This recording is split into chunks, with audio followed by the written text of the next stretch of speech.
Welcome, everyone. Thank you for coming today. If everyone could gather in this direction, that would be fantastic.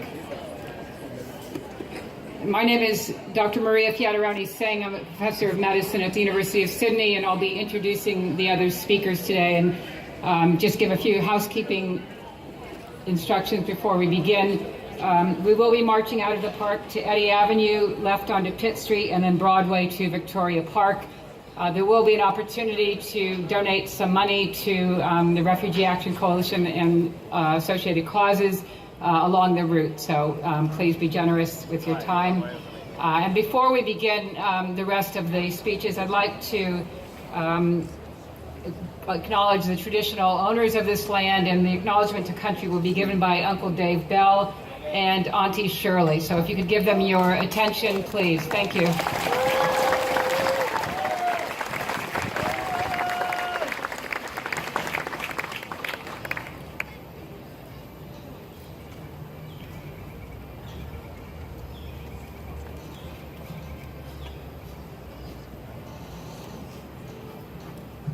Good afternoon. What a great country we have. All the diversity. And coming from the First Nations people, Aboriginal people, refugees are welcome here.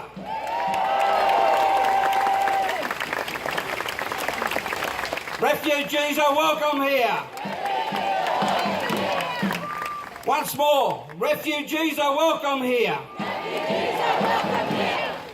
Just on a little bit of a history with me is that my family are the Wiadjuri people, and I was born and reared from Wiadjuri and done a lot of purpose in the Red Fern movement. I was the first Aboriginal police liaison officer in the 80s in the Aboriginal deaths in custody days, so you can just imagine the pain and suffering that has caused. And I just want to share this journey before I introduce Auntie Shirley, who was a part of that survival back in the day. And it's a big honour to have Auntie Shirley here to speak on behalf of our Aboriginal people and welcome you all here today. But the acknowledgement to country is that we're on Gadigal land. The 27 clans of the Eora Nation. And a part of that journey was a big trading section, which was down past Darks Forest, Yurrumbul, and part of that journey is every 10 years before colonisation, how people traded and had them songlines and sent back the messages to their clans. And a part of that journey is that we pay respects to the boundaries, and when you cross these boundaries is a thing called permission. You've got to ask permission before you come to country. And a big part of that journey is we pay our respects to the north, is the Bundjalung people. We pay our respects to the Kambandri people. We pay our respects to the Dunghutti people. We pay our respects to the Biripi people, the Awabakal people, the Wonnarua people. Tiger Bales who and Kathy Riley come from the Wonnarua people who founded the Radio Redfern. The Darkinjung people. Then we come into the boundaries here of the Aurora and the Gadigal people. Then we pay our respects to the boundaries around here, which is the Thawal, the Darrick, the Ganangara. Then we pay our respects to the south, which is the Wadi people, the Wandian people, the Yuan people. And then we pay our respects to the west, the Ngunnawal people, the Wiadjuri people, the Waywin people, and of course the Kamilaroi people. Ladies and gentlemen, on behalf of me, and I want to introduce Auntie Shirley, I just want to take this time to pay our respects to elders past and present, and thank you. Now here's Auntie Shirley. Auntie Shirley. Thanks, Uncle Dave. Well, today I'm paying my respects to the people that we were bringing home to this land so that they can call this land the refugees that are offshore. We are bringing them home onshore. And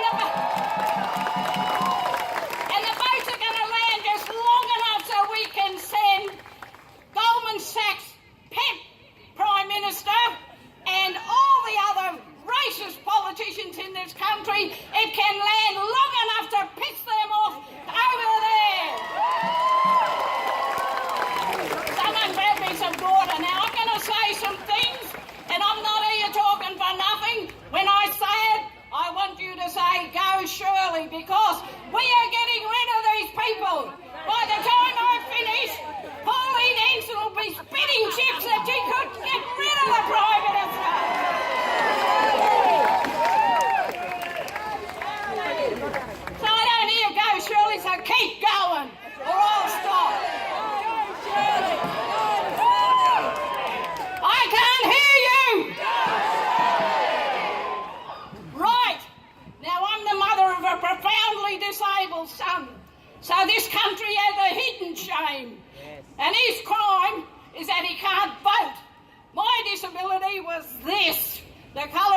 generations. So when I stand up, I'm going to ask them, not only that, to provide a bringing them home report for the refugees. And I'm going to say, I'm sorry that they mistreated your people like they did our people. I am sorry that they broke up your families. They are not going to get away with this. And we want to, Auntie Shirley wants a list because we are going to reunite your families. Out there, these parasites think that they can break up families simply because of the colour of one's skin or because their religion. That is wrong.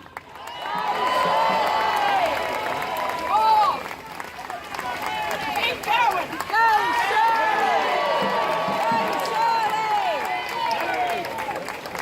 So, for 260, for 40,000 years plus, everyone has sought asylum in this country. The only people that we shouldn't have left in were the convicts.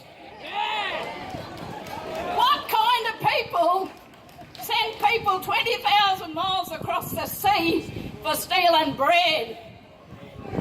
That is wrong. To make matters worse, this mob sent children all the way from Liverpool to Western Australia. They thought that they were going for a holiday. They never saw their families again. Imagine that. The ruling class who broke all the rules of civilization and humanity. They are nothing. So now, Mother's Day, we have a march. And that'll be our march, Mother's March, because we are the keepers of this land. So let me tell you now that they will not get away with it. Your people will come to this country and they will be looked after by the custodians. So the next thing that we have is the custodians versus the convicts. And you know what? They're not even in our class. So stuff you, Turnbull.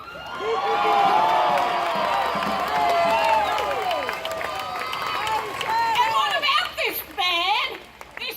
This Goldman Sachs pin-up boy, cozying up to the President of Indonesia when two of our Aussies were hung there a couple of years ago. They realised the error of their ways. They were trying to rehabilitate other people. And this man has to suck up to that. That is wrong. That is wrong.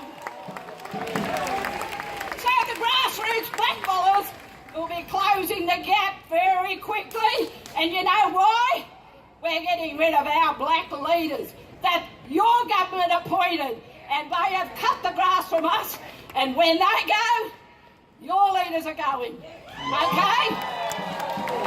And also, to enable us to bring these women, women from all over, we need to get them there. So I think an uncle who's wandering around with the bag, and I think the fire movement are going to help out, because let me tell you, us blackfellas are going to stick the fire right up these mobs. They are disgusting, and they have made our country the most shameful place, and they will never ever beat us.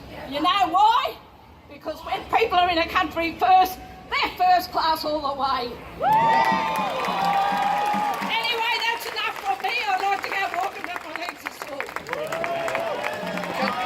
Just big round of applause for Auntie Shirley and Uncle Dave. And just want to say, you know, the Refugee Action Group, you know what I mean, just want to pay our respects for giving us this time and this honour. And just before we go, let's go again. Refugees are welcome here. Refugees are welcome here. Thank you. David and Auntie Shirley.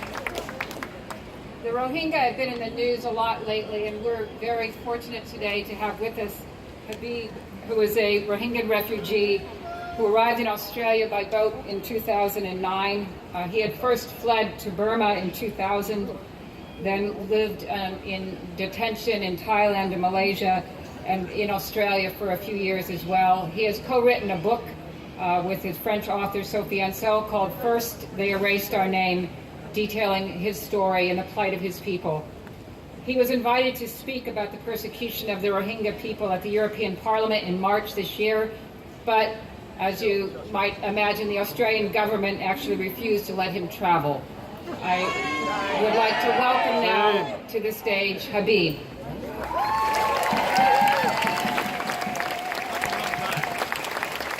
Hi everyone, thank you very much.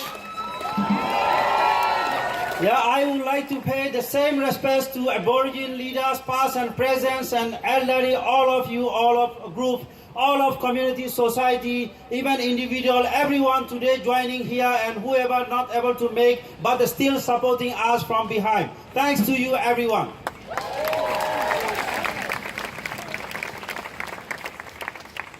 First of all, I would like to mention a few things very briefly that, as you know, Australia is signatory to Refugee Convention and lately become Security Council member. Where before the seat, Australia has made some commitment that they will do. And Australia has moral responsibility and international obligation that they have to owe on to refugees. However, we still see indefinite detention, confinement within the existing fence, deprivation, restriction, forceful removal, and expelling to be vulnerable, or expelling to be voluntary return. Limiting access to food, water, movement, arrest, communication, services, Medicare, and also basic English classes. There are also no accountability, no credibility of the process that how is that been processing. This been going on for years, not 1 year, not 1 month, but for more than 4 years, more than 5 years, some of them still more than 7 years. They are still in detention. They've been languishing in this cycle of bad order. Not they are bad order, but the department, they are giving bad order to the people to become bad. It is clear that this kind of rule, this kind of system is a breach of Australian customary law, international law, and also CEDAW, Convention on Elimination of the Children, and Convention on Elimination of Discrimination Against Women. They are in the detention. We have children, women, elderly people. They are more vulnerable, but they are still kept in detention. They are innocent. They are born to be innocent. Some of them, they're born in here, but they're facing collective punishment because of their parent came by boat.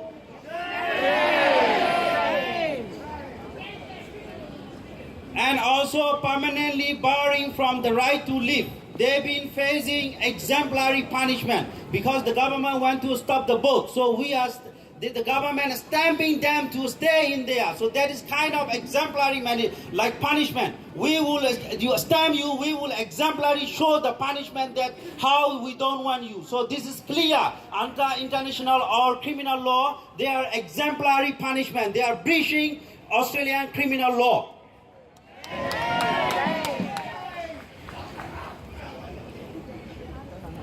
As you know, the refugee means they are the last option or the last stage in human option. No one wants to be refugee. If I have everything, I don't want to be refugees. I have everything, but I have forced to live. And today I become refugee. That is because of the last stage in human option. I have no other option. So refugee who made today to Australia, they are born for Australia.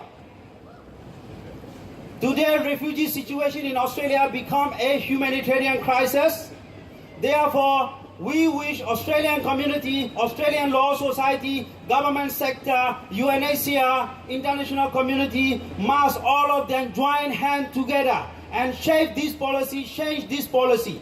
Because we all made both to become this government. So now, all of you have responsibility with what's happening with your name. You have to handle, you have to change the policy, you have to change the rule, the policy that's been happening, badly treating to the refugees. That's what I can say. The rest is up to you. I hope we will not leave only the event here. I hope we will not take action only here. We will make the action happen when even until the policy and the government, everything changes. Thank you very much.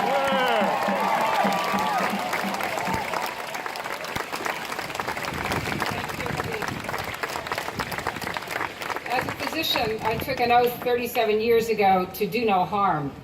However, this kind of a dictum is necessary but entirely insufficient as a description of what we are called to do as citizens of this planet. None of us here, I believe, have ever hurt a refugee or an asylum seeker.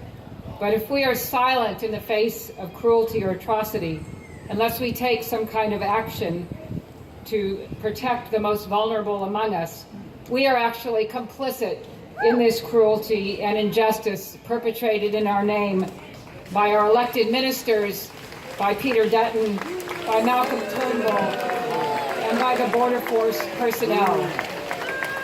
Today is Palm Sunday, a celebration of the triumphant entry into Jerusalem of a man whose radical thoughts about caring for the outcast, whose refusal to condemn people because of their leprosy or social class or place of origin, whose shaming of the hypocrisy of the political and religious leaders of his time, whose actions, even more than his words, led to his death only a few days later. We are called, whether we follow a particular religious tradition or not, to act in this same way. There are millions of us in Australia who do not agree with the policies supporting refugee detention and harm. If each of us spent even 1 hour a week helping these people and fighting these policies, the effects would be dramatic. What could we do with 2 million or 4 million hours per week fighting refugee detention and harm?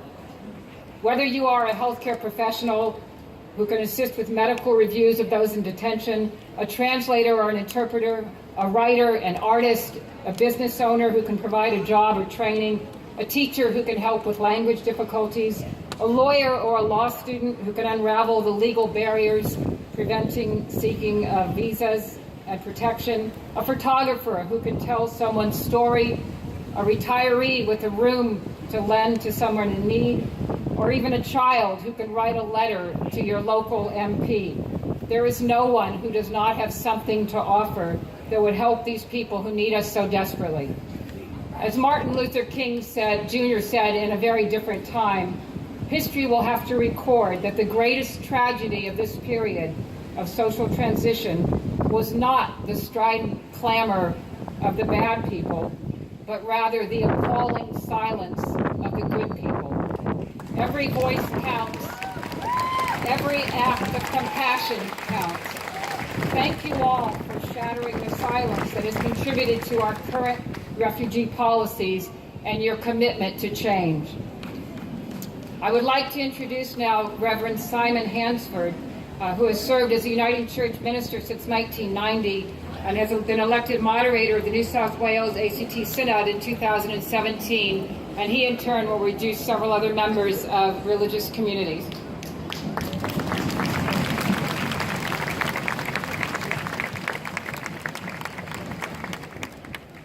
You're a bit different from my normal crowd on Sunday morning, so it's great to have you all here in diversity and voice, and to celebrate and to proclaim and to step out in some kind of action for justice and for hope.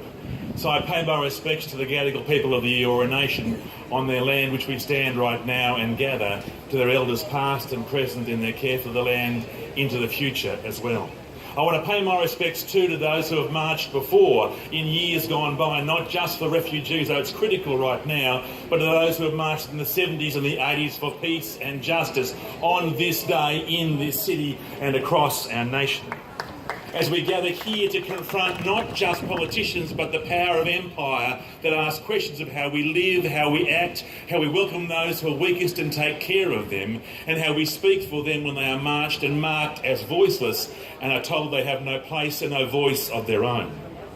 We gather on this day to proclaim a different story, a different, hopeful, life-affirming story for all those people in our community, those who wish to come for safety and for hope, those who are gathered here already, and how we might live out that story in our lives and in our world. So we protest today. We say no today. We say no about the injustice to those who are most in fear, whether they're in fear because they flee terror from across the world and seek home and succour here. But we also say no to those who live in our society, inheriting and inhabiting terror in the camps like Manus and Nauru, and how our nation treats them or turns a blind eye to them, and how we are called to be a voice that protests and says no to that. We speak too for men and women and children who are denied their rights to live and to move, but simply their rights as human beings, and we say no to that. And we say no to our parliament, which seems now for decades, claiming a role to punish those who are weakest, to punish those who are least, to punish those who are voiceless, and to call it right. It isn't one political stripe or the other, it's a whole range of it, and we must stand up and say no to that. And in doing that, we proclaim a better way of being, a greater story, a better hope. We can create new communities. We can create welcome and provide hope. We can address people smugglers and welcome those seeking hope and safety and home. And we can confront and challenge economic and political systems which create refugees and be better than we are and be better than they are. Yeah. But I was talking to some colleagues this week and we were saying sometimes this march seems to go inch by inch, step by slow step, and sometimes it can be discouraging. So the third call upon us is when proclamation and protest seem to fall on deaf ears or someone declares that we are dead to them. But when proclamation and protest seems to fall on deaf ears, our task is also to bear witness to our community and to history that on this day and in days gone past and in days to come, we said no to injustice and to wrong. We said no, these people are not voiceless because we will speak for them, we will sing for them and shout for them and proclaim for them. In a climate of policies of fear and punishment, we will speak for them to government, that they are not numbers on someone's list. They are not numbers. They have faces and names and heartbeats, just like us. We will declare, as people of our community, that they are fully human beings. And as such, we say, bring them here.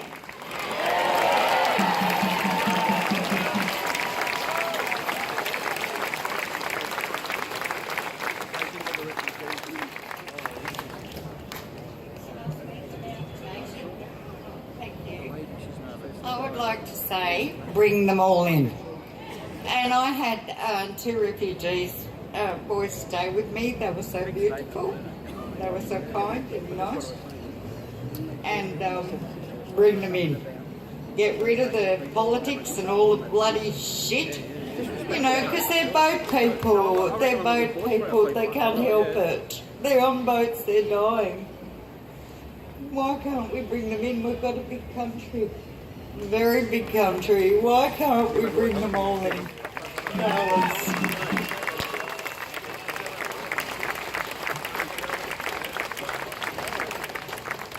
My name is Wies Joringa and I belong to the Quakers, the Religious Society of Friends. I'm also at the moment the president of the New South Wales Ecumenical Council, an organisation of 16 Christian churches, from Eastern Orthodox churches as well as the Western churches. For the last 4 years, we have been gathering at a Palm Sunday rally in support of the asylum seekers and refugees on Nauru and on Manus Island. We cannot forget them. We need to continue to advocate for their release to safety, to where they can rebuild their lives. We also remember the 65 million refugees around the world. They also need to know that we are not forgetting them and that we will continue to advocate for their humanity and their safe future.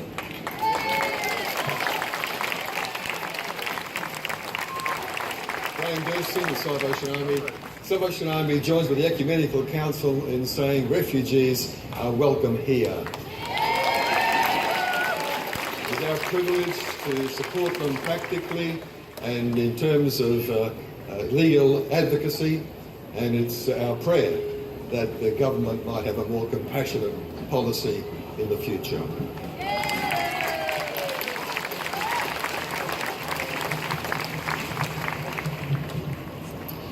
I'm Father Claude Mostovic. I'm a missionary Sacred Heart priest, and I work with the Ecumenical Council, the Edmund Rice Centre, and many other organisations, as well as Pax Christi.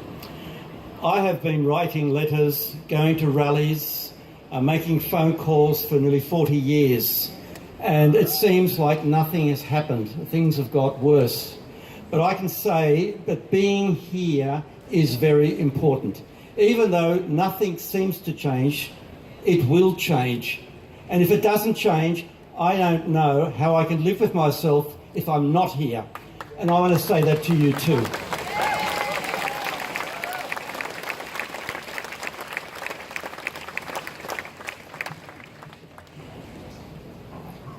My name is Father Shinoda Mansell, the General Secretary of New South Wales Ecumenical Council. I am also a Coptic Orthodox priest. It is time that we make a change in Australia. The ability to accept others is to accept each other. It is time that we send a message to the federal government that refugees and asylum seekers around the world are welcome here in Australia. Today, it may be a small step, but today a big step has happened on Palm Sunday. Refugees are welcome here. Refugees are welcome here.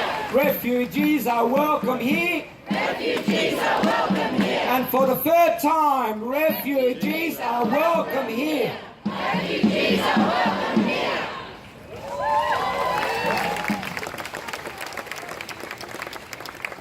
Hello everyone, Mandy Tibby, an Anglican member of the New South Wales Ecumenical Council. I agree with Father Shinoda, refugees are welcome here, but you wouldn't know it from the structures that we have in place. As a barrister, I can say I've represented many people who've applied for refugee status over the years, and it's really dismaying to see the way our government has restricted the grounds on which one can appeal a determination as to refugee status. So we need to review all that. We need to change.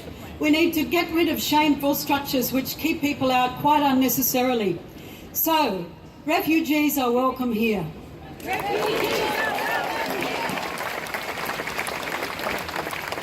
you very much. I'd like to welcome now Jem Ramoul, who is the outreach coordinator for the International Campaign to Abolish Nuclear Weapons and produces a program called Earth Matters for 3CR Radio. Founded in 2007 at a launch in Melbourne, Australia, this organization won the Nobel Peace Prize in 2017 for its efforts to achieve a global treaty banning nuclear weapons. At that time, the committee said it was given for its work to draw attention to the catastrophic humanitarian consequences of any use of nuclear weapons and for its groundbreaking efforts to achieve a treaty-based prohibition of such weapons as the reason for selecting this organization for this award. I might just add that Australia has not signed this document yet, but I'll leave the rest to Jem. Thank you.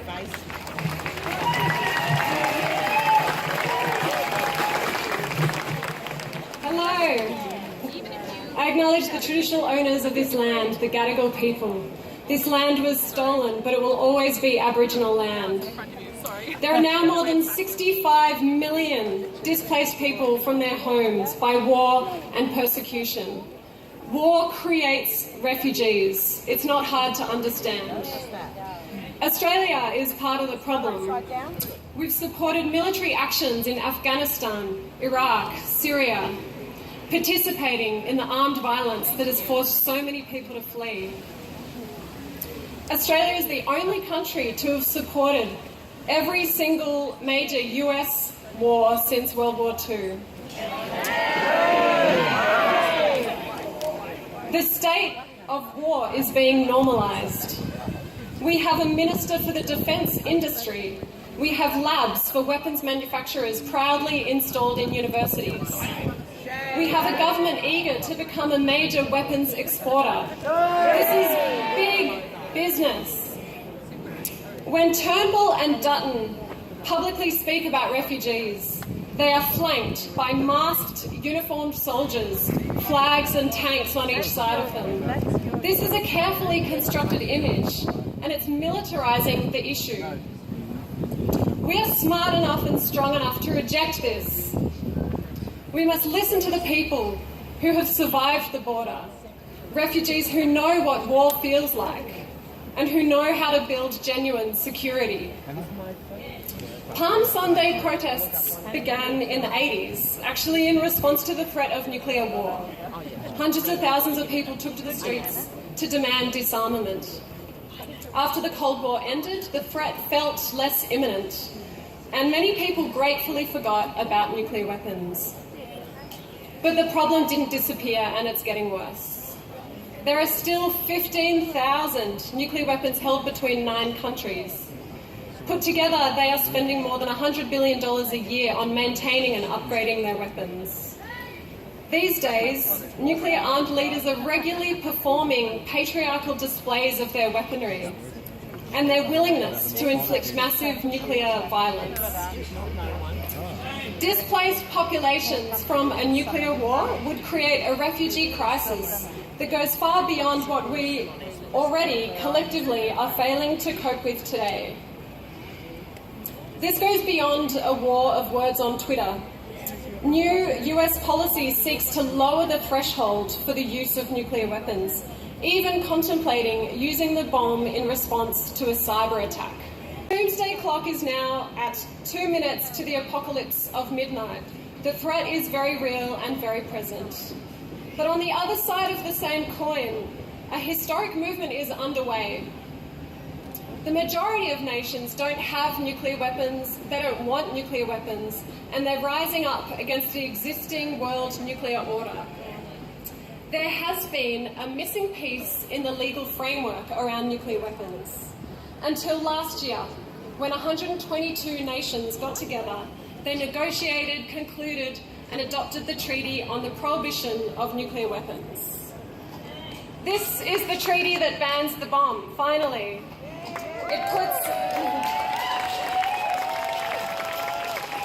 It's very small, but it's very impressive.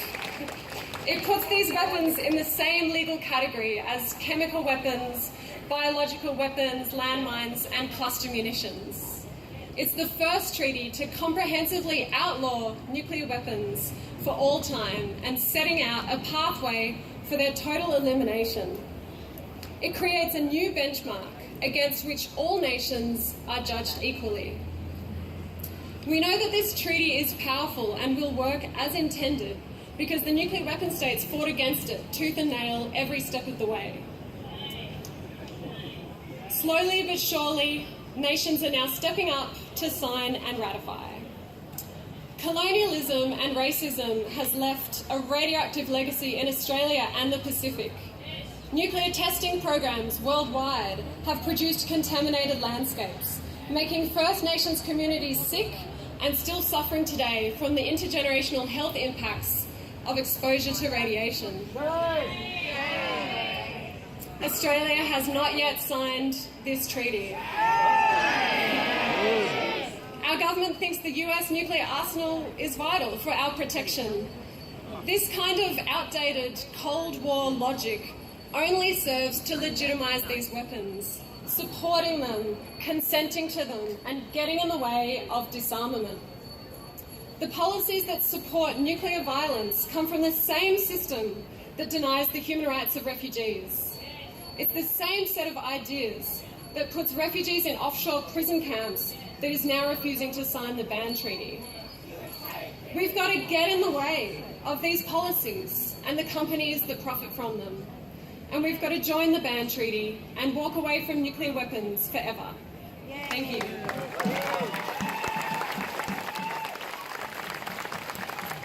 Thank you, Jack. I'd like to introduce now Thomas Costa, who is the Assistant Secretary for Unions New South Wales, representing over 600,000 affiliated members and 67 affiliated unions. Thomas?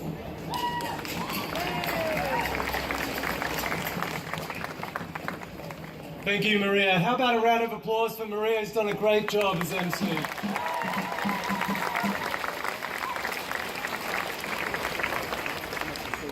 I too would like to begin by acknowledging this area's First Nations people, the Gadigal people of the Aurora Nation, and pay my respects to their elders past, present and emerging.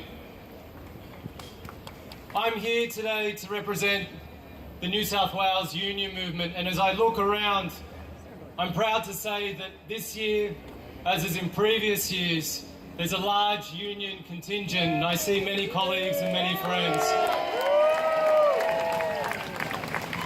Friends, I know you've been part of this struggle for a long time. The struggle for human rights, the struggle for fairness for refugees, the struggle for peace. Unions have a long history of standing up for the most vulnerable, and it's only natural that we would be here today. It's hard to imagine anyone more vulnerable than a refugee, and now one seeking asylum from Australia. And that's why I'm proud to be standing with you here today, and I'll proudly be marching with you under the Unions for Refugees banner.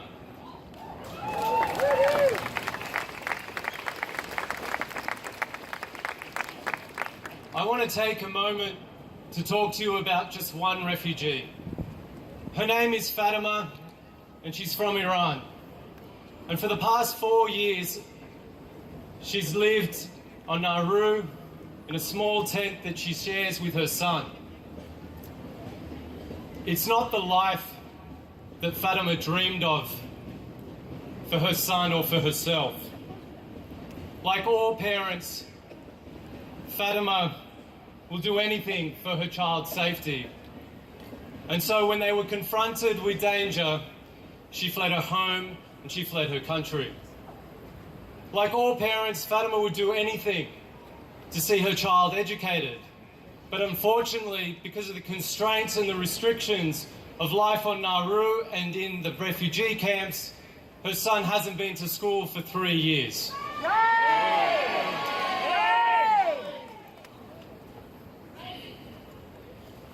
Like all parents, Fatima wants her son to be healthy, but she's confronted by his emerging mental illness caused by the insecurity and uncertainty and hopelessness of living in a refugee camp.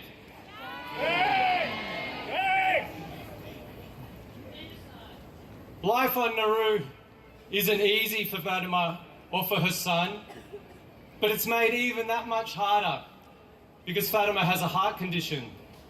So serious is her medical condition that 5 times last year, her doctors recommended that she be moved from Nauru, that she be transported to Port Moresby of all places to receive life-saving heart surgery. And 5 times last year, Fatima refused to be transferred. And you might ask why? Why would a woman who fled her home and her country to save her life and her child's life now refuse to leave Nauru to receive the life-saving treatment that she needs? Well, she did it because of her son. Because the Australian Border Force refuses to allow her son to accompany her for treatment. And Fatima is scared for her son. She's scared that his mental condition will be made worse if he's left alone. She's scared that he's left at the camps or on Nauru, that he'll suffer violence, and we know that refugees are suffering violence on Nauru.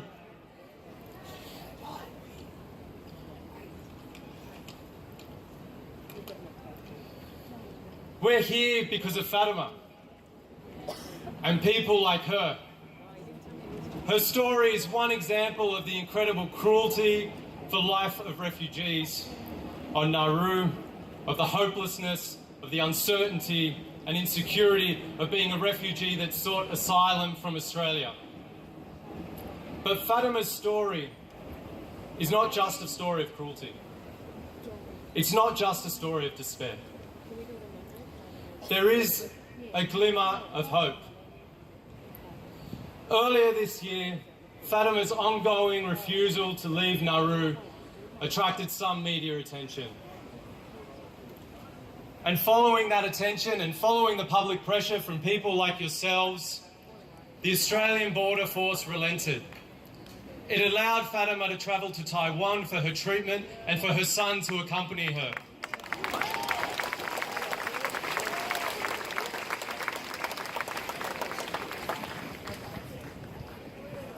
Friends, public pressure works. Events like this do make a difference. It proves that the government is sensitive to what we think and to what we do. And if we're to do anything, we have to change the debate. The asylum seeker debate in this country is miserable and it's demeaning. The politicians who participate in it have contempt for the Australian people. They believe, despite all the evidence to the contrary, if they appeal to our basest nature, to our fearful nature, that they will win support. They're showing that they believe we won't know enough about this world to know that for the most part what they are saying is clearly untrue. And we know who's responsible. We can blame Peter Dutton. We can blame the government.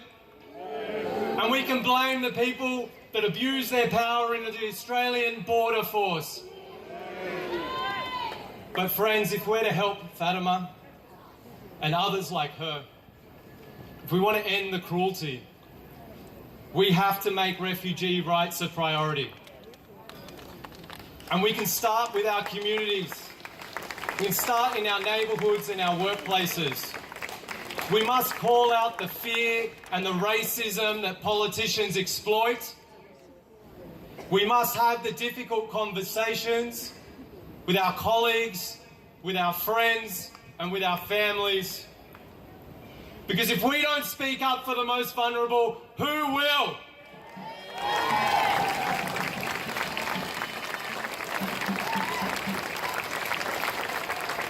Thank you, Thomas. I'd just like to echo that Fatima is on Taiwan because of the efforts of doctors and lawyers who took up her case and refused to let her stay there because of her son who had tried to commit suicide twice on Nauru, and that's why she wouldn't go. So no one can do everything, but everyone can do something. And I would really encourage you to think about what you can do as an individual in your own families and workplaces and communities, because every single one of you can do something like that. So I'd like to end the speeches now, last but not least, with Imogen Schumer, who is representing the Refugee Action Coalition, who has been an activist for many years with this outstanding and amazing organization. So thank you, Imogen.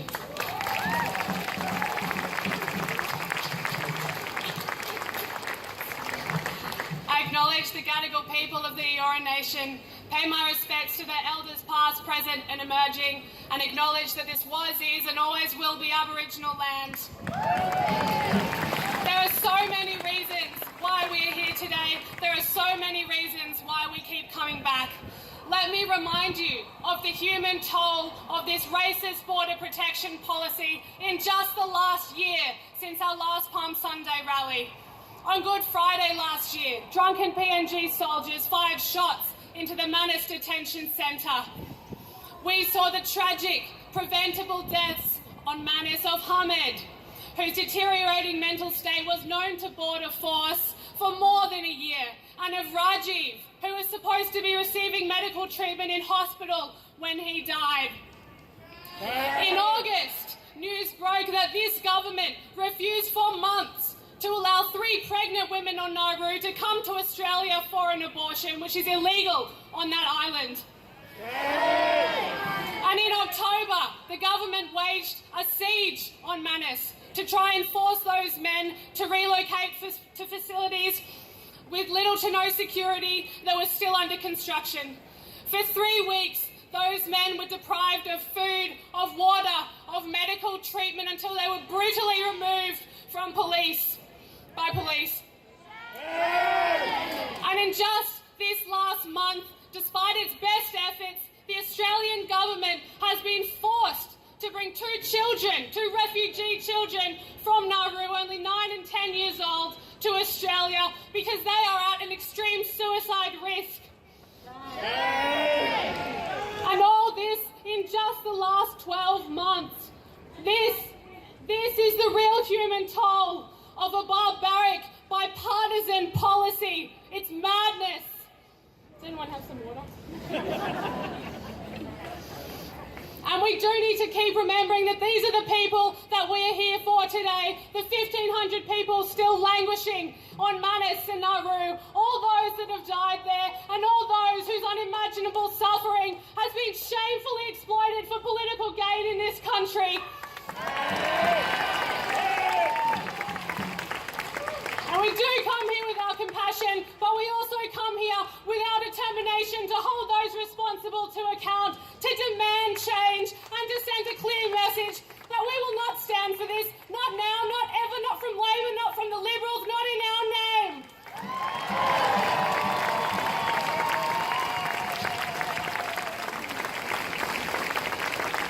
Not now, not ever will we let refugees be used as scapegoats to try and divide us, to try and stop us catching on to the fact that the danger does not arrive in a few desperate, leaky boats.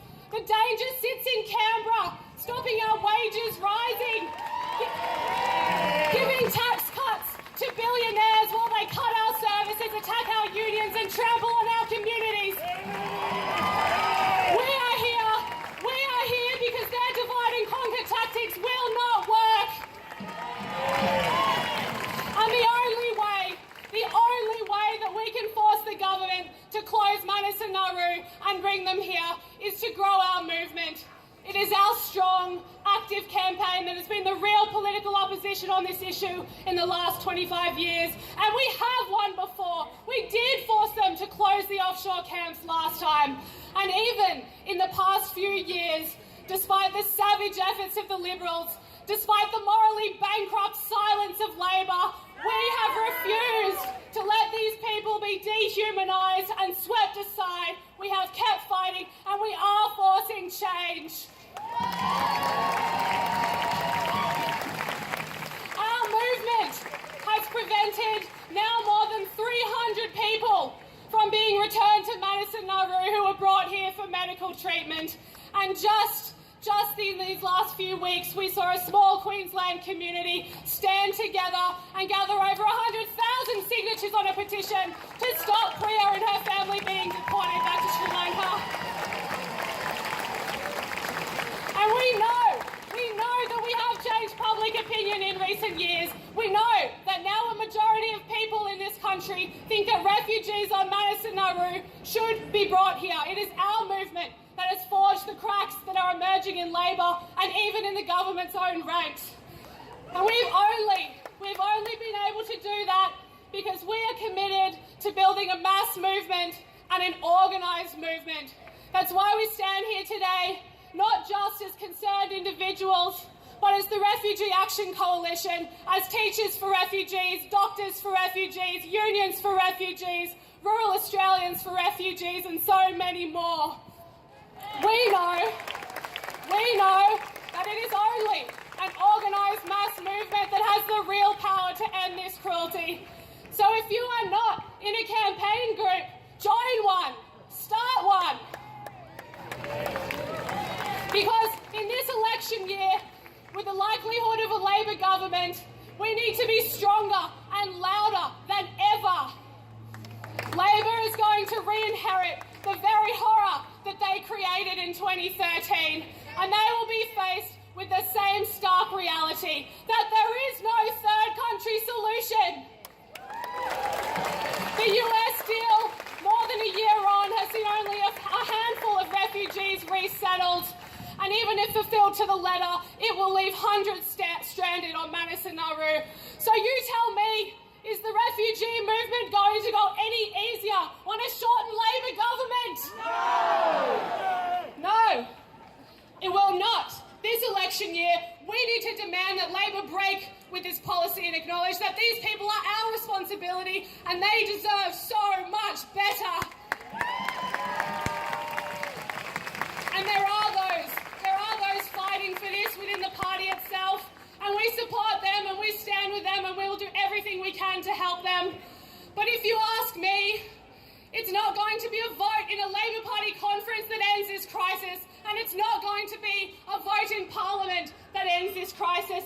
The only thing that will end this crisis is us. It is our actions. It is us growing our movement and coming back here again and again, and as long as it takes until we close the camps for good and bring them here. Thank you.